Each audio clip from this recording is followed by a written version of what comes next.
everybody, and welcome back to another episode of Rapping with the Rep. I'm State Representative Ken Gordon, and I'm here with a special guest, Professor Dan Kennedy from Northeastern University. Dan is a professor of journalism, and we're old friends. We went to school together. That's right. For a time, and it's my pleasure to actually welcome you back to Rapping with the Rep. We talked about local media the first time you were here, and now I'd like to talk more about media on the state and national level.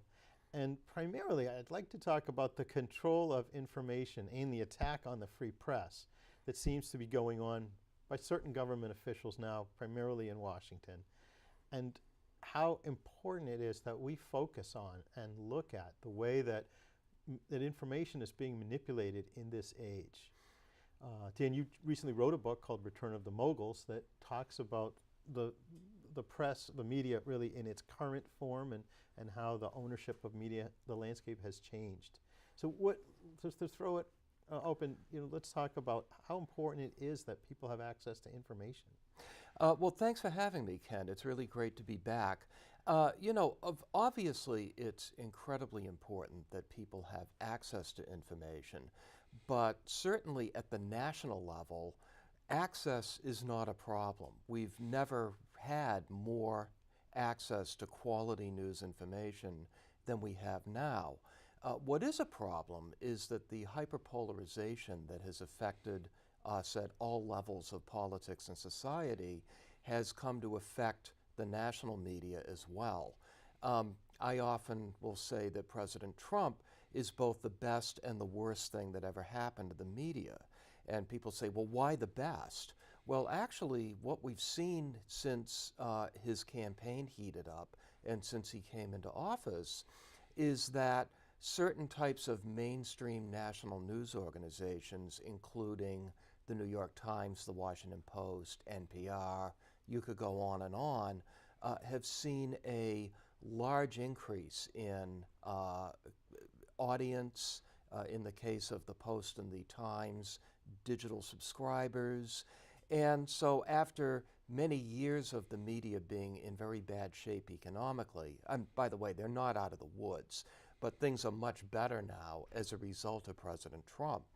The problem is, the worst part of it, is that among his followers, the president has managed to delegitimize the mainstream media and to kind of hold himself up as the font of all truth, amplified by Fox News, which ends up being this enormous alternative to the mainstream media, which would be fine, except that much of what Fox News broadcasts, especially during its primetime opinion block every night, are conspiracy theories and falsehoods, quite frankly. Really masked as news. Masked as news, absolutely. And that's one of the problems that we have with that network, really, is that it's not coming across as opinion and not properly labeled as opinion. And so people watching it believe that what they claim to be facts are actually factual, when in fact, it's sort of a regurgitation of someone else's opinion that was given at some point in time. That's right. But while we're on Fox News, I should say that they continue to employ journalists. Chris Wallace, Brett Baer, people like that, Shepard Smith, right. They actually are journalists by some measure and report the news fairly and accurately. But most of Fox's viewers, of course, are during that 8 to 11 p.m. prime time block, and you're getting very little news and an awful lot of propaganda during that time period. I think that traditionally, government leaders who have been under attack by the media have claimed, well, it's untrue. That would be a logical response. It seems that now the attack on the free press, the attack on reporters, is almost comes out even before the stories are even published. Is this a greater extent than has happened before, or is there just something different about this? Well, on the one hand, it feels like it's something different. On the other hand, you're right. Elected officials who are under fire have always tended to point to the media as the problem, even if the term fake news is relatively new. We could go back to Richard Nixon. Right. By the way, I tell my students everything goes back to Richard Nixon. He's the everything. But Nixon threatened the Washington Post. He started down the path of having his FCC try to take away the Washington Post television stations in Florida, which would have dealt a pretty devastating blow to their bottom line. And you can go right up through to President Obama, who did not like the press and was no friend of the media. Two of the things that Obama did that we still should keep in mind are, first of all, he engaged in this really aggressive war against leakers. And journalists were threatened with subpoenas and even jail if they didn't identify their confidential sources. James Risen, formerly of the New York Times, spent years under threat of going to jail if he didn't identify his sources, first under the second President Bush and then under President Obama. And then the other thing that Obama did, and this sounds trivial, but it's not trivial, he essentially denied access to photographers, photojournalists, to many White House events. And you had to take the official White House photos that were produced, and news organizations did end up using those photos. They were terrific photos, they looked good, but certainly if there were any photos of Obama rolling his eyes at a foreign leader or something like that, those weren't going to be seen. So no, in that respect, it's nothing new.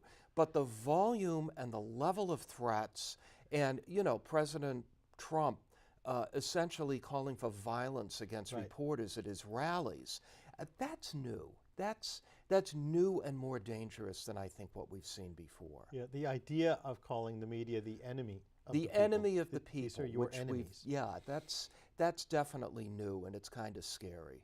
Journalists, at least when we were trained, and you're now training younger journalists, we believe that we are, in fact, the voice of the people. It's quite the opposite, and journalists are trained to ask questions which maybe in another context might be not called for in that situation, in a social situation, but it's our job. Well, when I was a journalist, and you are, it's the journalist's job to get to the bottom and get the truth and dig sometimes. And therefore are not the enemy. But by labeling them that, you've now created this dichotomy where people can believe that, the truth is what this government leader tells me. The truth is what President Trump says is the truth, and mainstream media like the New York Times, the Washington Post, NPR, PBS, whatever, are no different from media on the right, like Fox and Breitbart and Sinclair Television. And it's very difficult to get across to the public that what mainstream media do is far from perfect, but we have a different set of standards. There's a book called The Elements of Journalism by Bill Kovach and Tom Rosenstiel that I love and sometimes assign to my students. And my two favorite parts of it are journalism is a discipline of verification, and its first obligation is to the truth. And does that mean that we always get it right? No. But it means that we keep working toward getting the truth. And, we run corrections when we get it wrong. When have you ever seen Fox News run a correction except when they're under legal threat by the parents of Seth Rich or something like that? Right. And maybe these corrections aren't necessarily on the front page. Sometimes they are. But sometimes they're on the editorial page because that's where the editors express their opinion and sometimes post those notices. Well, certainly if you're going back and doing any sort of research on a story, in a way, corrections are better than they've ever been because you'll find the correction appended right to the original story. Right. But that doesn't really work that well if you're still a print consumer. Right, so digitally you'll see it right below the story. This Exactly. has been edited to show such and such a thing. Has there been a time where we're talking about the direct attack? I mean, certainly you can attack a story, it may be inaccurate, but has there been a time where a government leader has essentially chosen sides in this competition among media outlets? Well, certainly we've never seen a situation where we have a president taking to Twitter. Of course, you know, even under Obama, Twitter was still fairly new. But we've certainly never seen a situation where a president is taking to Twitter and offering programming advice to Fox News and continually denigrating the mainstream media. I mean, partly what we're seeing is a president caught up in modern communication technology. The capability of engaging in this kind of information war simply wasn't there previously. But you know, I was just thinking that President Bill Clinton, for instance, and this was not unique to Clinton, but he was pretty aggressive in doing it. He loved to bring in local TV reporters and give them exclusive interviews and news conferences and things like that. And I think that his sense was the national media is just tormenting me over this and that, and we know what some of this and that was. Whereas the local media, they're going to come in, they're going to ask about local issues. Mr. President, when are we getting that, you know, bond bill to fix the highway running through our county? That sort of thing. And so in a way, we have seen previous presidents choosing sides and gravitating toward the media that they think is going to be easier on them. I don't mean that those kinds of local questions are easier, but they're questions that a president would much rather answer as compared to what's going on with the scandal that you're dealing with at the moment, Mr. President. Yeah, and I suppose you can go back to the fireside chats of FDR. This is the unfiltered message I want to tell you, not being given to you through a media. That's right, but at that time, presidents were rarely giving interviews or news conferences or anything else. So that was revolutionary, but that wasn't, at the time, seen so much as a way of going around the media, as just a way of speaking to the American people. Today, it would be seen as a way to get around the media. Yeah, because I'm looking at that compared with a Twitter account. That was essentially like that. It's going around just getting straight to the constituents, to the American people. And that's one of those examples, as we were opening with, is the media would love that. Because for a media person to have direct access to those tweets. We read about the tweets more than most people go and see the tweets themselves. More than we should. More than we should. You know, I do not follow President Trump on Twitter. That's not a principled position. It's just that I feel like I don't miss any of them. Why do I need to actually be a follower of his? I don't either for that reason. I think that the media, Margaret Sullivan, who is this brilliant media columnist for the Washington Post, wrote last week that the media really need to stop its obsessive coverage of President Trump's Twitter-based attacks on people. Not that they shouldn't be covered at all, but, you know, an entire story, the headline, the lead, just based on who President Trump is trashing at the moment. You know, we let him set the agenda on things that are trivial, and we do it over and over, and we shouldn't do that. Is that really news? Yeah, exactly. If he's talking about the North Korean leader, that's news. And by the way, I'm not talking about not covering it. Is it news? Yeah, it's news. It's little news. Yeah, and it likely will only get worse because we're entering a political campaign season now. Absolutely. And this would probably be this president's favorite time. Right, exactly. And I mean, there was the point recently where he referred to presidential candidate Pete Buttigieg, I think I got his name right. I think you did. As Alfred E. Newman. He did. And this was like a huge story. Right. And I mean, Buttigieg did get a great response in there. He said, must be an age thing. I had to look it up. Who is that? But nevertheless, I mean, again, we're letting President Trump's insults for people set the news agenda, and we just should stop doing that. It doesn't affect the world. No. That he has a nickname for people. Yes. In the book that you wrote, one of the things you're writing about is, on the one hand, the consolidation of ownership of certain media outlets. On the other hand, some of these moguls, like a John Henry coming in the Boston market. And from a point of view of local ownership now, breaking away from this consolidation. Yes. Let's talk about that a little bit. I would have brought the book, but I did get the digital version. It wasn't in my local store Oh, okay. at the time I went. I'd have brought a copy and propped it right up here. Yeah, I should have asked you. But talk about that a little bit. Sure. Well, you know, one of the biggest problems facing our access to news and information today is the collapse of local newspapers. And certainly there are larger forces driving that collapse. The internet, the decline of advertising, the rise of Google and Facebook scooping up what advertising does exist. Those are all big problems. But in addition to that, we have this additional problem layered on top, and that is corporate chain ownership. Right. We have these gigantic companies such as Gatehouse Media. They have a new name, Media News Group, formerly Digital First, Gannett, scooping up all these papers and just trying to bleed them dry for what last little bit of revenue that they can get out of them. So I think that it has been a positive development, although hardly a stampede, that a few very wealthy individuals have bought newspapers and are trying to figure out how to find a way forward for the news business. So again, in the book, I write principally about Jeff Bezos of the Washington Post and John Henry of the Boston Globe. Since then, we've seen Patrick Soon-Shiong, a billionaire surgeon, by the Los Angeles Times, and he's starting to do some pretty interesting things with that.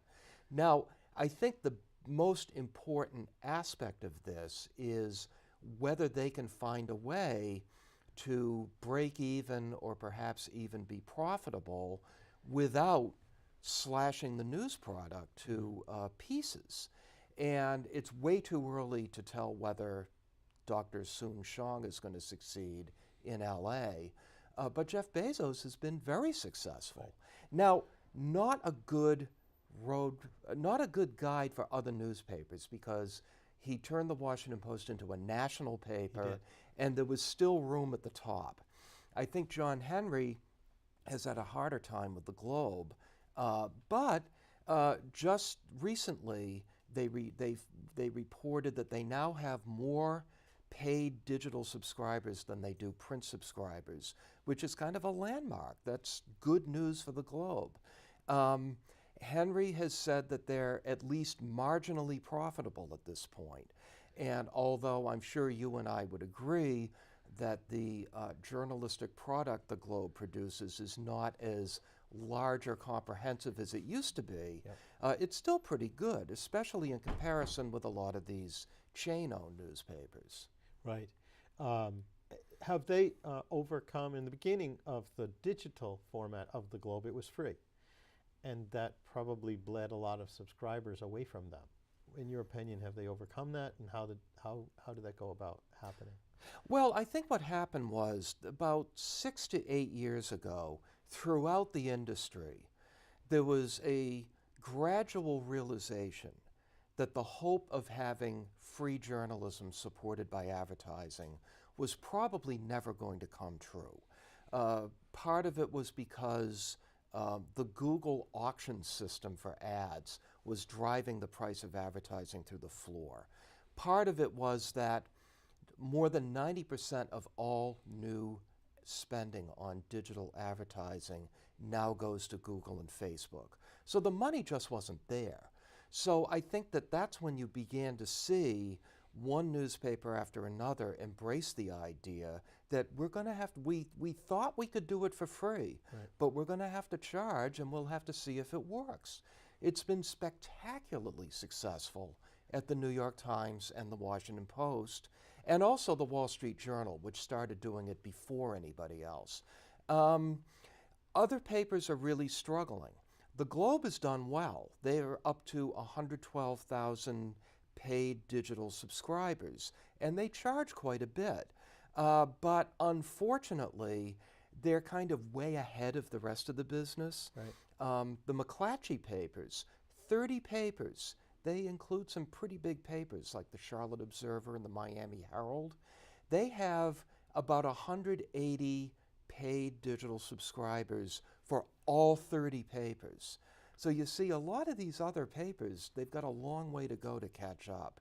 And the Globe, actually, even though they've done better than most, they still have a long way to go if they're truly going to become a sustainable business. Yeah, the Globe has been, I think, been able to bridge some of the divide between a national focus, where you read national news, because they've got such a focus on Boston and Massachusetts when Yes. with their Spotlight team and other areas where you can only get that from the Globe. And I think that's really helped. I think that helps. I think that people do appreciate the local investigative reporting that they do because no one else really has the capacity to do that. They've also maintained a fairly robust national political presence, which you don't see with too many regional newspapers.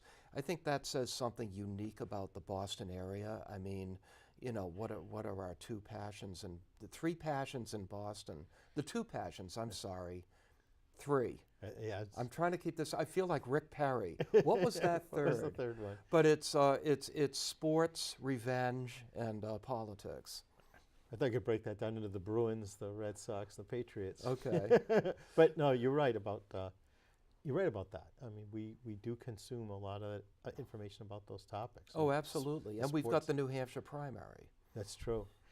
What's the attitude like now among students? When we were in school, it was post-Watergate, and journalists were seen as heroes. We had really changed the nation and changed the world at that point, and people like us wanted to get into it.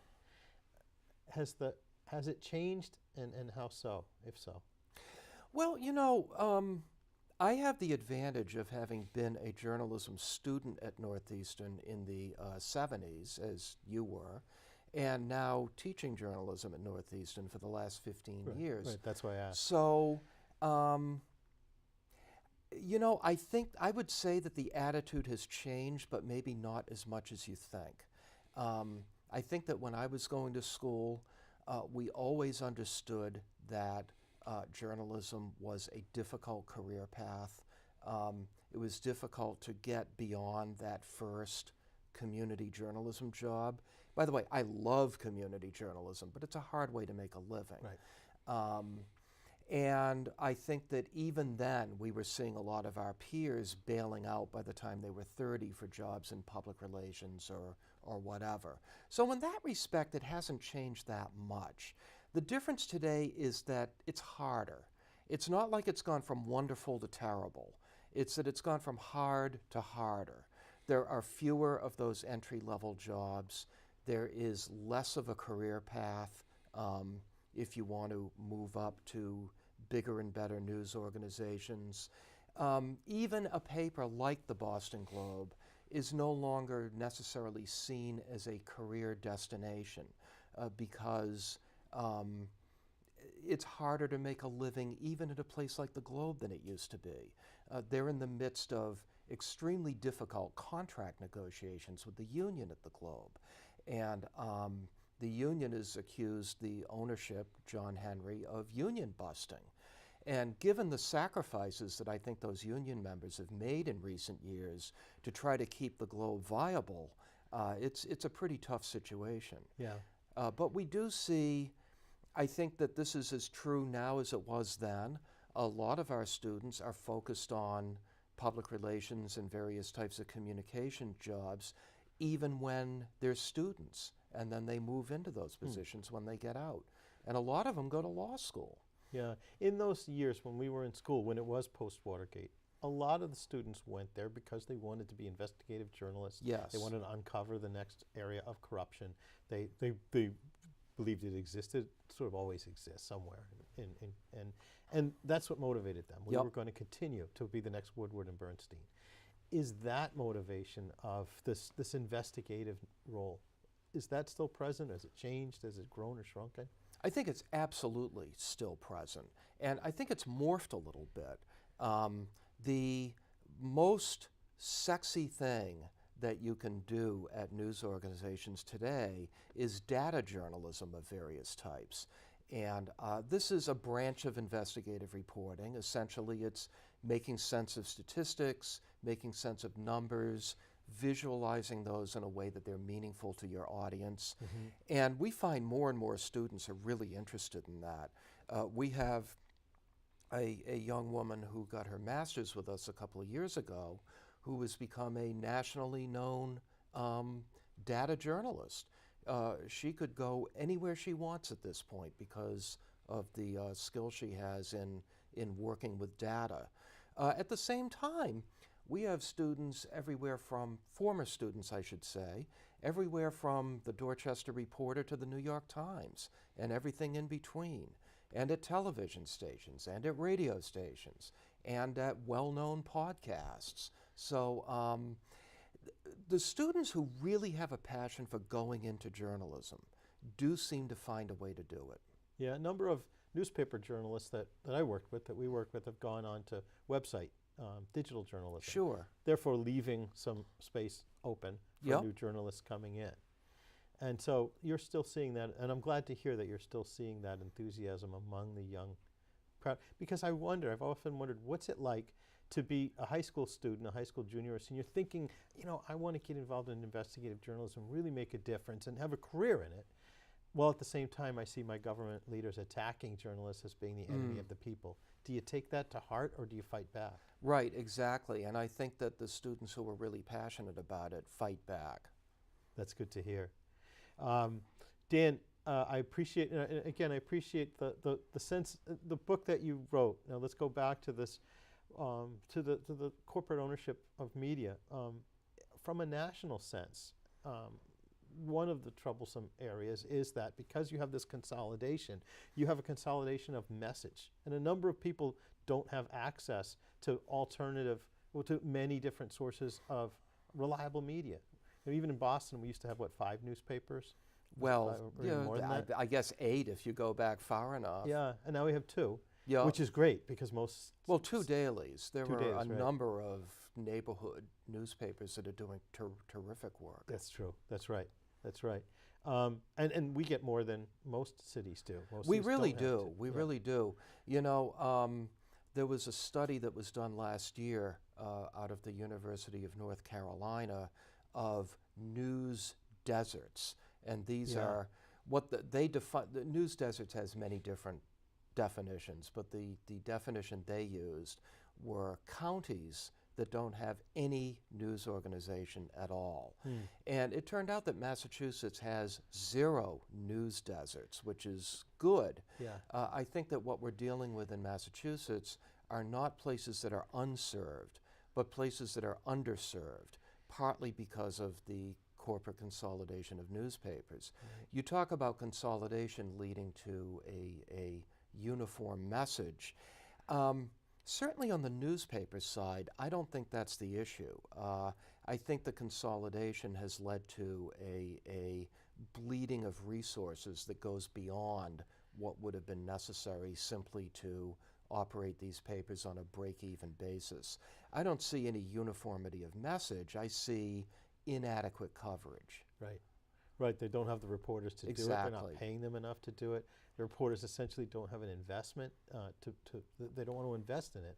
Yep. If you're living in a community and you're asked to do some investigative type story that may embarrass somebody, and you're going to get $40, how likely is it that you're going to get someone to That's engage in tough, it? although I have to say the young reporters I've seen at some of these small chain-owned weekly papers really do tremendous work. The problem is they tend to move on just about the time that they've completely mastered what it is they should be covering. Right, it's that first step. Yep. Well, Professor Dan Kennedy, thank you very much for being our guest Thank here you, on Ken. Rapping with the Rep. I see we've run out of time. It came quickly. It was an enjoyable conversation. Everybody, thank you very much for tuning in, and we'll see you next time on Rapping with the Rep. Thanks for having me. Thank you, Dan. That was fun. That was fun. This went by.